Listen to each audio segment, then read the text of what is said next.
ಈ ಪ್ರಕರಣದ ಒಂದು ಫಾಲೋ ಅಪ್ ಅಪ್ಡೇಟ್ ಈ ಕ್ಷಣಕ್ಕೆ ನಿಮ್ಮ ಮುಂದೆ ಇಡ್ತಾ ಇದ್ದೀವಿ. ಸಿಐಡಿ ಕಸ್ಟಡಿಗೆ 8 ದಿನಗಳ ಕಾಲ ಸೂರಜ್ ರೇವಣ್ಣ ಅವರನ್ನ ಕೊಟ್ಟು ಆದೇಶವನ್ನು ಹೊರಡಿಸಿದ ಕೋರ್ಟ್. ಸೂರಜ್ ರೇವಣ್ಣ 8 ದಿನಗಳ ಕಾಲ ಸಿಐಡಿ ಅಂದ್ರೆ ಪೊಲೀಸ್ ಕಸ್ಟಡಿಗೆ ಹೋಗ್ತಾರೆ. ಅಸಹಜ ಲೈಂಗಿಕ ದೌರ್ಜನ್ಯ ಪ್ರಕರಣದಲ್ಲಿ 14 ದಿನಗಳ ಕಾಲ ಕಸ್ಟಡಿಗೆ ಪಿಪಿ ಮನವಿ ಮಾಡಿದ್ರು, ಪಬ್ಲಿಕ್ ಪ್ರಾಸಿಕ್ಯೂಟರ್ ಮನವಿ ಮಾಡಿದ್ರು. ಈಗ 14 ದಿನ ಕೇಳಿದ್ದಂತ ಕಸ್ಟಡಿ 8 ದಿನಗಳ ಕಾಲ ಕಸ್ಟಡಿಗೆ ಕೊಟ್ಟು ಆದೇಶ ಹೊರಡಿಸಿದ 42ನೇ ಎಸಿಎಂಎಂ ಕೋರ್ಟ್ 8 ದಿನ ಕಸ್ಟಡಿ ಕೊಟ್ಟಿದ್ದಾರೆ. ಸಿಐಡಿ ಕಸ್ಟಡಿಗೆ ಈಗ ಅಧಿಕೃತವಾಗಿ ಸೂರಜ್ ರೇವಣ್ಣ ಅವರನ್ನ ಪಡೆಯಲಾಗುತ್ತೆ. ಮೆಡಿಕಲ್ ಟೆಸ್ಟ್ ಆಗಬೇಕು, ವಾಯ್ಸ್ ಸ್ಯಾಂಪಲ್ ಪಡಿಬೇಕು, ಹಲವು ಟೆಸ್ಟ್ಗಳನ್ನು ಮಾಡೋದಿದೆ. ಹಾಗಾಗಿ 14 ದಿನ ಕೊಡಿ ಅಂತ ಕೇಳಿದ್ರು, ಆದರೆ ಕೊನೆಗೆ 8 ದಿನ ಕಸ್ಟಡಿ ಕೊಟ್ಟು ಕೋರ್ಟ್ ಆದೇಶವನ್ನು ಹೊರಡಿಸಿದೆ. ಸೊ 8 ದಿನಗಳ ಕಾಲ ಸೂರಜ್ ರೇವಣ್ಣ ಪೊಲೀಸ್ ಕಸ್ಟಡಿಯಲ್ಲಿರ್ತಾರೆ, ವಿಚಾರಣೆಯನ್ನು ಎದುರಿಸಬೇಕಾಗತ್ತೆ. ಸೊ ದೃಶ್ಯಗಳನ್ನು ಗಮನಿಸ್ತಾ ಇದ್ರಿ. ಸೂರಜ್ ರೇವಣ್ಣ ಅವರನ್ನ ಈಗ ಪೊಲೀಸ್ ಕಸ್ಟಡಿಗೆ ಅಂದ್ರೆ ಸಿಐಡಿ ಕಸ್ಟಡಿಗೆ ಪಡೆದುಕೊಳ್ಳುತ್ತಿದ್ದಾರೆ. 42ನೇ ಎಸಿಎಂಎಂ ಕೋರ್ಟ್ನಿಂದ ಈ ಬಗ್ಗೆ ಅಧಿಕೃತವಾದ ಆದೇಶ ಹೊರಟಿದೆ. 14 ದಿನಗಳ ಕಾಲ ಕೇಳಿದ್ರು, ಆದರೆ 8 ದಿನ ಅವರನ್ನ ಕಸ್ಟಡಿಗೆ ಕೊಡಲಾಗಿದೆ. ಸಿಐಡಿ ಈಗಾಗಲೇ ಈ ಕೇಸನ್ನು ಅಧಿಕೃತವಾಗಿ ಹ್ಯಾಂಡಲ್ ಮಾಡ್ತಾ ಇದೆ. ಸಿಐಡಿ ತನಿಖಾಧಿಕಾರಿಗಳು ಈ ಸಮಯದಿಂದ 8 ದಿನಗಳ ಕಾಲ ಸೂರಜ್ ರೇವಣ್ಣನನ್ನ ಈ ಪ್ರಕರಣಕ್ಕೆ ಸಂಬಂಧಪಟ್ಟಂತೆ ಪರಿಪರಿಯಾಗಿ ವಿಚಾರಣೆಯನ್ನು ನಡೆಸ್ತಾರೆ. ಈ ಪ್ರಕರಣದ ಸತ್ಯಾಸತ್ಯತೆಯನ್ನು ಹೊರಗೆ ತರ್ತಾರೆ.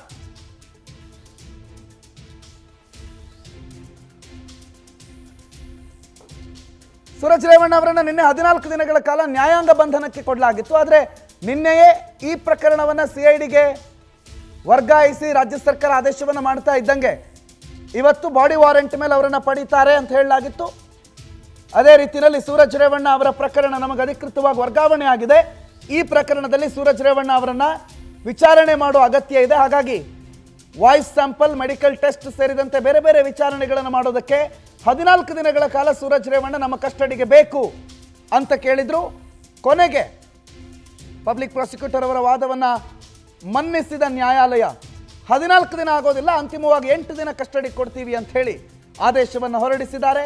ಸೊ 8 ದಿನಗಳ ಕಾಲ ಸಿಐಡಿ ಕಸ್ಟಡಿಯಲ್ಲಿ ಸೂರಜ್ ರೇವಣ್ಣ ಇರಬೇಕಾಗತ್ತೆ.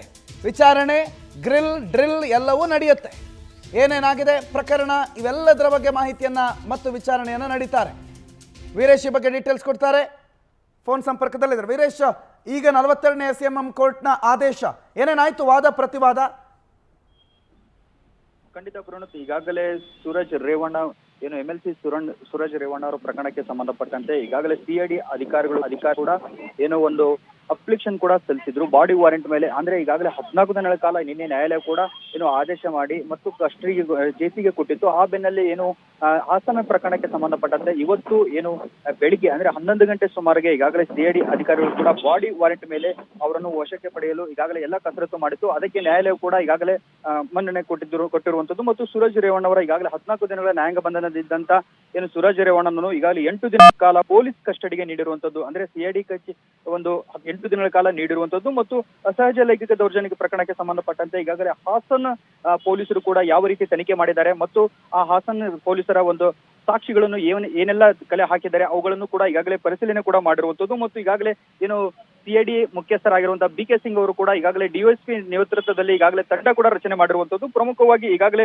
ಲೈಂಗಿಕ ದೌರ್ಜನ್ಯ ಪ್ರಕರಣಕ್ಕೆ ಸಂಬಂಧಪಟ್ಟಂತೆ ಕೆಲವೊಂದಿಷ್ಟು ಮಾಹಿತಿಯನ್ನು ಈಗಾಗಲೇ ಸಿಐಡಿ ಅಧಿಕಾರಿಗಳು ಕೂಡ ಪಡೆದುಕೊಂಡಿರುವಂತದ್ದು ಮತ್ತು 14 ದಿನ ಕಸ್ಟಡಿಗೆ ನೀಡಿದಂತ ವಿಚಾರವಾಗಿ ಈಗಾಗಲೇ ಪಿಪಿ ಕೂಡ ಏನು ಅಂತಿಮವಾಗಿ 14 ದಿನಗಳ ಕಾಲ ಕೇಳಿದ್ರು. ಆದ ಕಾರಣ ಏನು ಪ್ರಕರಣದ ಪ್ರಮುಖ ತನಿಖೆಯ ಹಿನ್ನೆಲೆಯಲ್ಲಿ 8 ದಿನಗಳ ಕಾಲ ಕಸ್ಟಡಿ ನೀಡಿ ಏನು 42ನೇ ಎಸಿಎಂಎಂ ಕೋರ್ಟ್ ಈಗಾಗಲೇ ನೀಡಿರುವಂತದ್ದು. ಈಗಾಗಲೇ ಮೆಡಿಕಲ್ ಟೆಸ್ಟ್ ಆಗಿರ್ಬೋದು ಮತ್ತು ವಾಯ್ಸ್ ಸ್ಯಾಂಪಲ್ ಆಗಿರ್ಬೋದು ಪಡೆಯಬೇಕಾಗಿದೆ. ಜೊತೆಗೆ ಕೊನೆಗೆ 8 ದಿನ ಸಿಐಡಿಗೆ ಕಸ್ಟಡಿ ನೀಡಿ ಈಗಾಗಲೇ ಕೋರ್ಟ್ ಆದೇಶ ಮಾಡಿರುವಂತದ್ದು.